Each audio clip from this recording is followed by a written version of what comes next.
So no HOA communities in South Florida, kind of a little bit research you need to do. So there are a couple of cities, as I told you, that's possible to find it. It's not impossible. That's HOA communities are pretty much common. So many of my clients get surprised, oh my God, so much higher HOA in South Florida has. But that's true. I mean, it is kind of one of the drawback.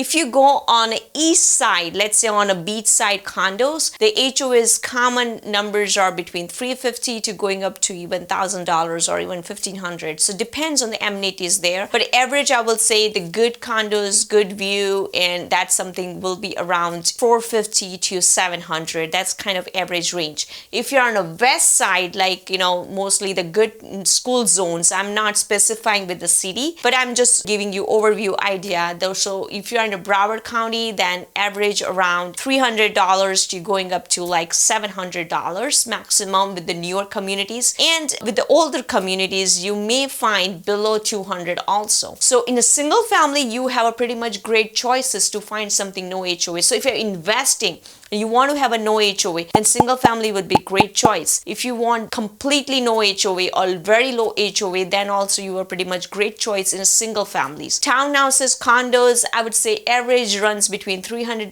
to $450 in a good communities. I'm talking like A and B category. If you are going in a C and D, then maybe it's going lower, or you have to go more on the north, like a Palm Beach County or Martin County or Okeechobee County. Those counties will have, the low HOA communities too. Even the newer communities there, it's roughly below 300, like around 270 or something. So that's possible, but again, you have to change the location, depends on. So majority of people in South Florida, they love to live in Broward County or in Miami-Dade County. So that's why I'm mentioning this. If you're okay to go to further north, like Palm Beach County or further up, then yes, you can definitely find very new communities for townhouses, condos, or even single families with the low HOAs. So that's one thing, get used to if you're buying somewhere here. Another piece I'll say about the year build. So if you are buying something in Broward or Miami, definitely get used to with the older builds properties. So I'm not saying older means 1940s, okay? There are 1940s and 1930s houses in Fort Lauderdale or somewhere like a beach towns, Delray Beach, Deerfield does have those, okay? So those communities I would say, or those houses I'll say is a very old properties. However, there is a possibility of getting average year builds here around 1980s to 1995. So in that range, do not get surprised if you're looking to buy something very new. Then I would recommend a little bit northern counties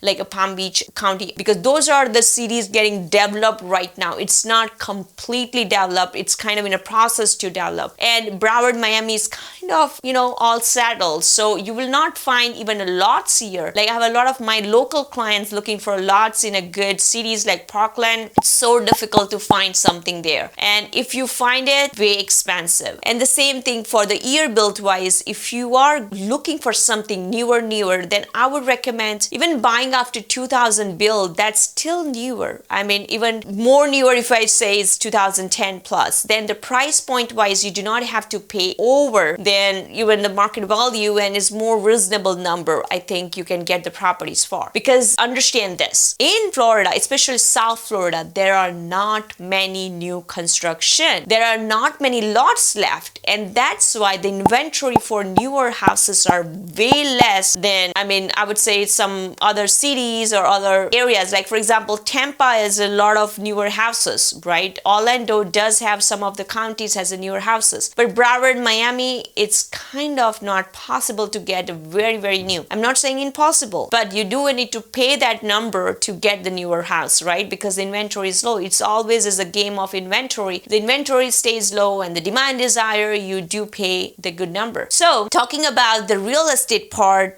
the pricing point. The pricing point, the one thing great in South Florida has, like if you want to buy something like 200,000, that's also possible in a great area. And if you want to buy something like great mansion, that's also possible close to $1 million.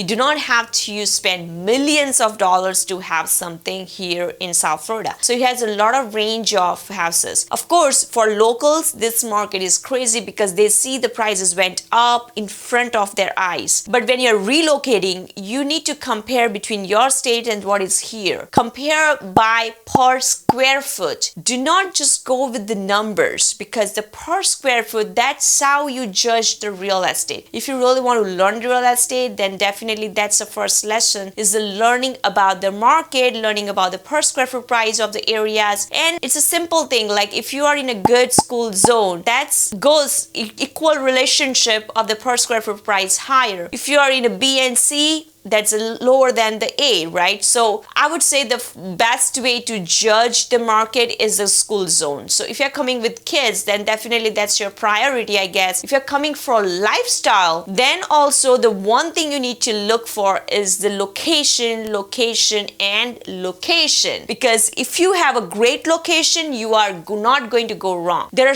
so many communities here. Again, I'm talking about the HOA part, because if you are okay to buy some of the older built houses, it is very much possible to get in a no HOA community, and people do prefer to do even Airbnb here, because South Florida is very much famous among the winter birds, also for the vacation homes. Like let's say you are just buying something for your lifestyle purpose. You're coming for your few months and going back to your state for a few months. That is very much possible in South Florida. So in that case, you do need to see what is around your location, right? Is the downtown is close by? Is the beach is close by? Is the things nearby? And compare your budget. Like, you need to find the good sweet spot which you are okay to invest in. So long story short is South Florida has a range of houses, or the prices to buy. So for single family houses or condo or townhouses, anything you require, there are a lot of choices here. Even let's say you want to have a condo hotels or co-ops, that's also very much possible to get something in South Florida. So this is more about the overview of the real estate market or real estate things what you can find in South Florida. If you have more questions, you want me to go more deeper into any particular areas or a particular topic, comment me below. I would love to talk to you guys, and I will see you in my next video.